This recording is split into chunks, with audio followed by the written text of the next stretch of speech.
Okay, here we go. DCS Coldstart analysis attempt number 3.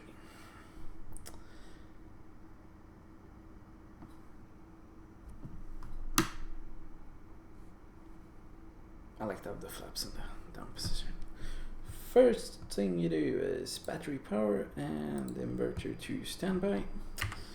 Contact ground crew. Request Turn on the ground power. Ground power. Copy. He says copy. Ground power is now on. Ground power is on, which means we can put the EGI on and the CDU on. Lets the CDU spool up and the INS to spool up, which is a good thing, and it takes around 4 minutes. After that, IFCC to test, JTRS on, CQ on, left side MFCD on, right side MFCD on, and press enter on the upfront controller to engage the bit test.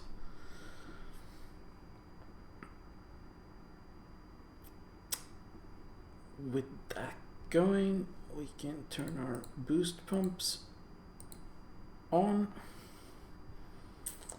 and turn on our radios.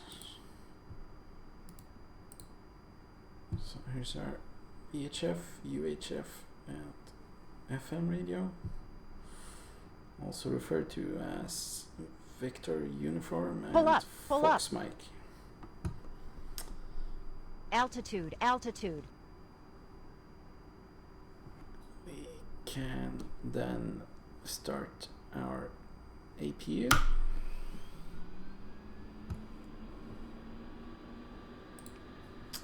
And we can ask our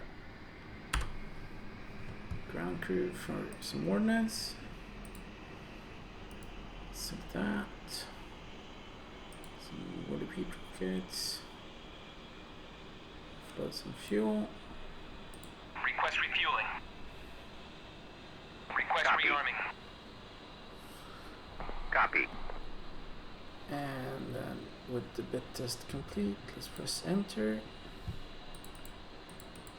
And I like some display options.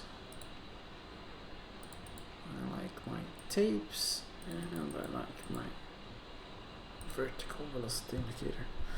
That done, press IFCC to on, and we can uncage our backup ADI, center the reset the G meter. As our APU is now spooled up, let's go APU ground power. Now our ground crew is busy offloading fuel and rearming, but we can ask them to disconnect the ground power because we don't need that anymore. Copy. At this point, let's turn on our position lights to flash by putting the position light to flash, and also, if we can find it, the pinky switch to the off position. The off position on the pinky switch means lights according to the lights panel, which is here. Refueling complete. Now if you want to turn off all the lights, you go pinky switch to the middle position and it goes dark. At this point, request engine startup clearance from ground, and when you get that, move the right hand throttle out of the idle or the throttle off position, whatever.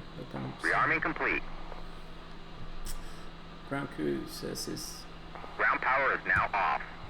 done rearming, which is good. And press the load all button for all these systems.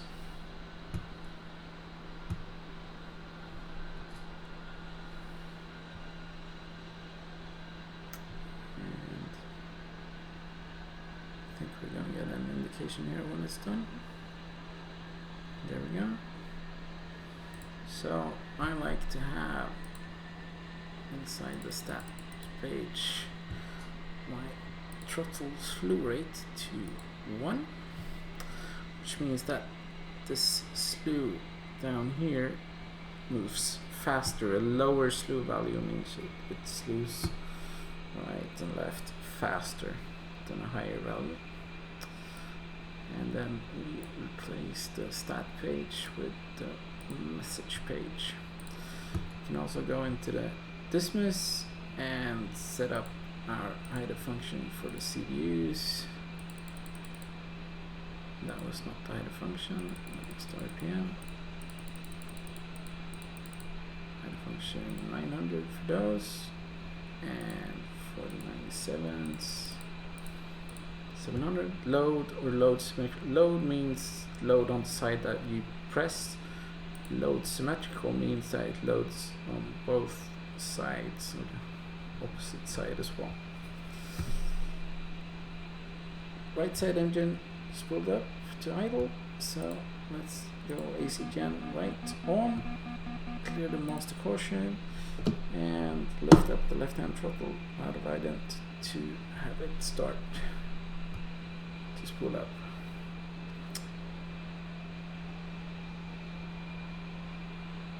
If you're doing this properly, you're having an eye on these gauges and making sure they're not coming to whatever above whatever temperature during the startup.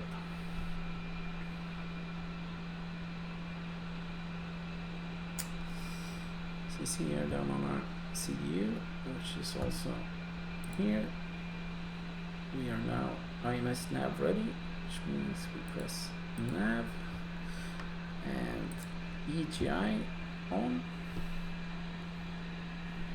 Also for the CDU, I prefer to have anchor point to HUD on, which brings up our relation to bullseye up here, which is a good thing to have handy. Also, I press function steer point and ground speed over here, which lets me know how fast I'm taxiing. Left engine all spooled up, so AC gen power left on, which means we don't need APU gen power any longer. So we turn the power off and then we turn the APU off. And with the left engine running, we can set our flaps to take off and engage yaw and pitch SAS. Can also press this takeoff trim button if, for example, you have landed and you have a trim here. You can press this and it's going to reset to the takeoff trim position. With the yaw and pitch SAS engaged and with EGI on, you can engage EAC and read horizontal to normal. Just gonna clear your last cautions here. Then we activate our countermeasure systems and put them to standby. You can also choose the whatever program you want as a default later on.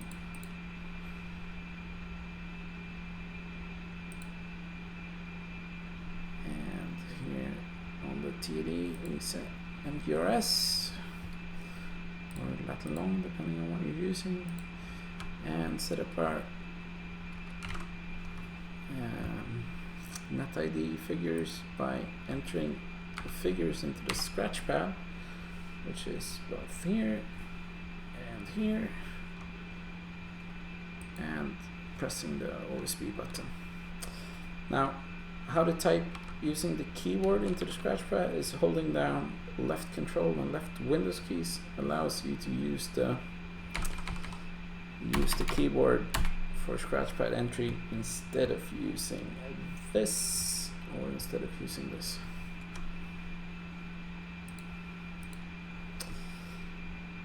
On the right side, I prefer to have another TD window with map off and the lower scale. Oxygen on, test, back to normal, anti-skid on. Set up the TACAN if you're going to use it, and set up the ILS if you're going to use it.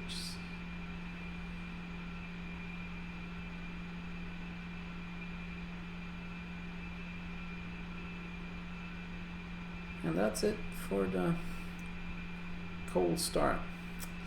What I do is I leave my ejection seat in safe mode, partly because of this, but also serves as a reminder that when I'm lining up on the runway, when I come to the runway, I have my taxi lights on. When I'm lining up, I switch to landing lights. I switch my anti-collision lights on, I switch my position lights to steady, and I turn on my pitot heat. When all that is done, and I see my strobes here, I lower my canopy. I think there's actually a button for it over there if you want to do that. And then I engage my ejection seat, which means I have a clear caution board, and it's supposed to be clear when you're taking off.